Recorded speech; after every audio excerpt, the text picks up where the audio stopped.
So gather around, boys and girls. It's story time. Once again, I got a story to tell.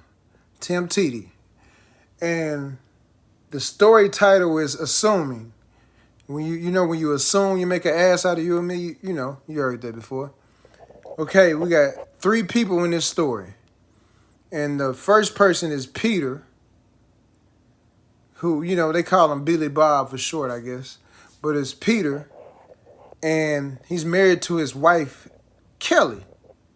She don't got a nickname, but he's married to his wife, Kelly. And then Kelly also has a cousin by the name of Todd. We're going to say his name is Todd, right?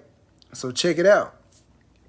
So Peter and Kelly got married one day and decided to buy a house. I can't give y'all where the house is. I will say it's in Arkansas. They bought a house somewhere in the country in Arkansas. I can't give you the city. Can't give you the town. But they bought a house in Arkansas, right?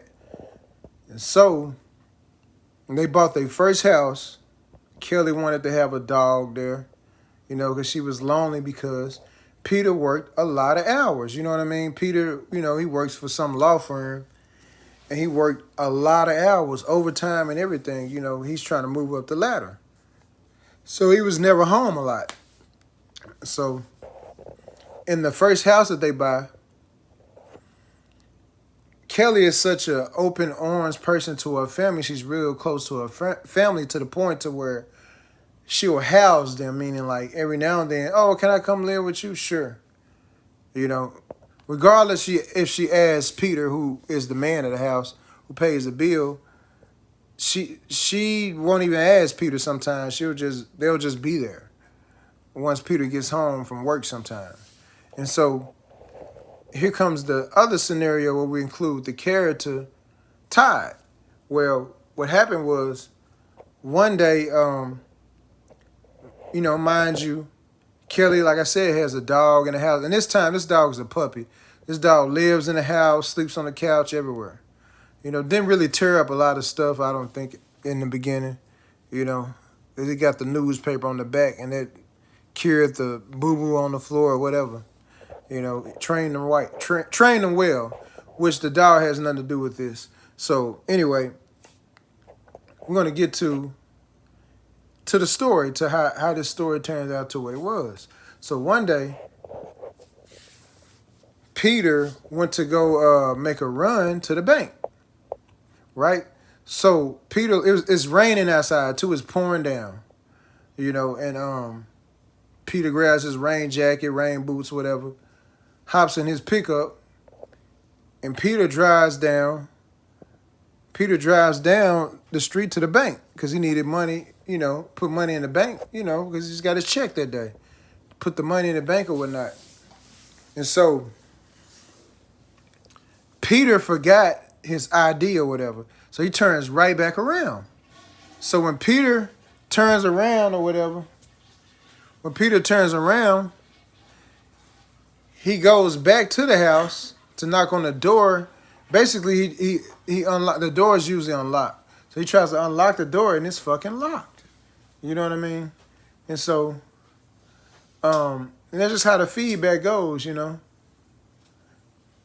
so when he tries to unlock the door is locked. So Peter's like, what the fuck is pouring down rain out here? So Peter goes to the back door and bangs on the back door because that's his room where him and his wife sleep in. Peter and Kelly sleep in the back room right there by the back door. So he beats on the door, and then finally, which it didn't. I give the benefit of the doubt from this story, from me on the outside looking in, that I think that Kelly was right by the door in the bed, supposedly. So she unlocks the door. Peter walks in. He's like, who's in the bathroom? It's motherfucking Todd in the fucking bathroom, but the front door is locked, and you can look at this more than one way. Like, is he locked? Is the door locked because he's afraid to have an unlocked door? I don't know. So anyway, that happens, and then all of a sudden the next day, Kelly brings up to Peter oh yeah, um, Kelly brings up to Peter, oh yeah, he's been doing all the things around the house, stuff that you should be doing, and it's cool. That's the reason why Peter didn't mind Ty coming over because he's a handyman. Fix all the stuff that's wrong with the house. Like screw these tools in, screw that in. Because like I said, that from Peter's perspective, he works a lot of fucking hours. By the time he gets to the house, he's exhausted, and so he's like, it's still in his mind like, why are you in the bed? He's in the restroom and the door is locked. Right? That's weird. Anyway, so fast forward. After Kelly told her how much of a help that Todd has been, of course, Peter let that go. It's no biggie. Cool. He's a good help. And you got to understand that Kelly paints this perfect picture of Todd. Like, Todd has any habits. He's just had a lot of bad luck and he's trying to take care of his kids or whatnot. So anyway, Peter decides to move to a completely different house, right? And so in the other house, what took place was one day on this incident, the wife, which is Kelly, asked Peter, hey, look, watch the kid. I got to run some errands. And so, of course, Peter has his phone right by him because Peter's old clingy ass. Don't save her. I don't want to be saved. Yeah, I'll save her. Captain Save-O, whatever. Not to disrespect women, but he's Captain Save-O. That's Peter, in a nutshell. But he's married, Guys, when they get married, they want to, run to their wife's rescue if they can do it, if it's feasible. So anyway, with this incident, 3 hours pass by. Peter calls Kelly's phone, and he's blowing her phone up. It gets no answer. And then, like, the crazy part about it, because he's trying to feed the kid every time it's time to feed his kid or whatever. Out of all that commotion going on with that, Peter loses his phone. So it's been 3 hours. So he can't call him. So 6 more hours pass by. Then all of a sudden, here's the keys in the doorway, wiggling, you can hear somebody coming in. So Peter walks into the front room to see who it is. It's fucking Kelly. And guess who Kelly brings with him? Now, this is a whole different house. So Todd haven't been living with Peter and Kelly because they moved to another house. He went on about his business. But who did she walk in the door with and bring with her? She brings fucking Todd. So, okay, while Todd is there or whatnot, as soon as they walk in the door, all of a sudden, now remind you, this is a hick-ass town. So just remind you, you got to get inside Peter's head. This took place in a hick town in Arkansas. So just to get in Peter's head so you can see Peter's perspective. So anyway, all of a sudden Kelly's like, I got to take a shower. And then, you know what I mean? Who says they need to take a shower besides Kelly? It's fucking Todd. I'm like, in my mind, I'm like, well, I asked, and me being Peter, let's say I'm Peter. He's asking, he's like, why do both of y'all need to take a shower at the same time, And so that, on Peter's end, that's weird as hell. That's weird that they need to take a shower at the same time, but he brushes it off. He's in a bad mood, but the mood more so, Kelly thinks the mood is about that, but the biggest thing about the mood with Peter was no answer. Like, if I call you, answer the phone, and I'm here with your kid, answer the phone. This is what Peter's saying. So anyway, he tried to let it go, but one night, he would barely even speak to, because this is what people got to remember. Peter used to let Todd ride with him, when they on his off days, to show him around another town. I will give you this town, Little Rock. He showed him around Little Rock. Can't give you the hick town of Arkansas, but I'm going to give you Little Rock, Arkansas. And Todd act like he really enjoyed it. I don't know if that was true from Peter telling me. But Todd act like he enjoyed the trip going around Little Rock. So anyway, so check it out. Peter gets back in his feelings in the middle of the night, and she lays down to go to bed. Everybody goes to bed. It's Kelly and Peter, of course, the married couple. And the kid, I think, was in the playpen, their kid, because he wasn't sleeping in the bed with him, especially not this night. So the whole night, Peter's touching all on Kelly, like, hey, come on, let's do it. Let's do it. Let's do it. Let's do it. Let's get it on. You know what I mean? And she's like, no, get away from me. Get away from me. No.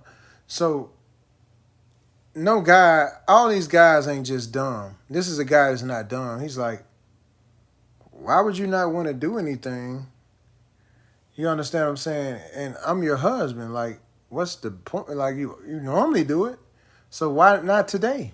So anyway, on that note, he gets deep in his thoughts. So what he does is he can hear somebody in the kitchen, and ain't nobody else in the house but Todd. So Todd's making him a sandwich or whatever, going outside, back and forth, smoking cigarettes, making sandwiches and shit in the refrigerator, eating all the fucking food up, by the way. And so it gave Peter an idea. He knew that Kelly was fast asleep. So that's the bed that they had was a king-size bed, but the screws weren't in there really good. So Peter hits the back of the bed. They hit it against the wall to make it look like they're fucking having the intercourse.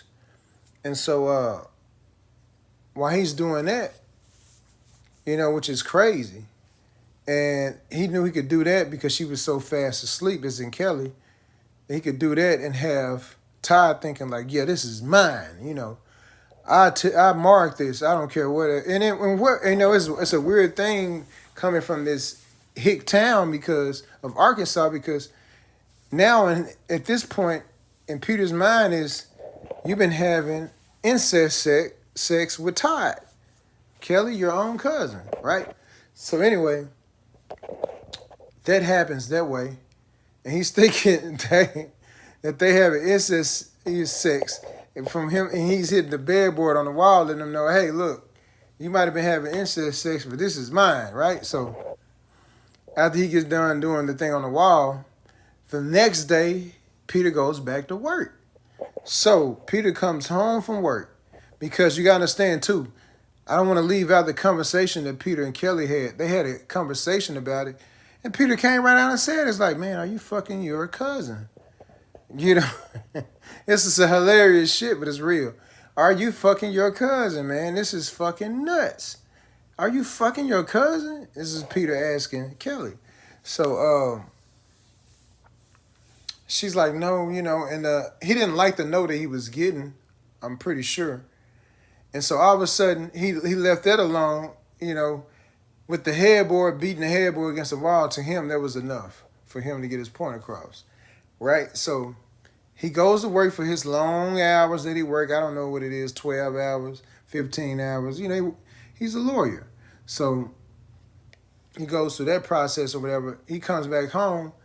All of a sudden, he greets his wife, Kelly. She's like, yeah, I had to tell Todd to leave, because Todd was disrespecting me about trying to get me to do things he wanted to do by, and don't get what I'm saying, do things. I mean, like, run him to the store that's like 3 counties down, and she's like, I'm not doing it. And so they bumped heads. And so, cool, they bump heads, ain't no big deal, they bump heads or whatnot. And she couldn't wait to tell Peter, look, he's not coming back over here. I kicked him to the curb, I guess to show her loyalty to Peter. But the moral of this assuming thing, we cannot assume that they did anything, because before I finish the story out, this is what the evidence read. So one day, Peter goes and reaches under the counter. He finds a fucking glass pipe. And he put 2 and 2 together. Of course, he goes to the homegirls of Kelly to get the insight. And he's like, yeah, they fucking been smoking ice together. So while you've been thinking they've been cheating, she only cheated on you with drugs because she knows you want your women to be pure, especially your wife, your baby mama. You want that woman to be pure, and they just couldn't believe it. He couldn't believe it. Peter couldn't believe the fact that them needing to take a shower had something to do with the glass pipe, man. With the glass pipe. And that's the end of the story, boys and girls. I want you to have your parents tuck you in, sleep tight, don't let the bed bugs bite, and join us once again on I Got a Story to Tell.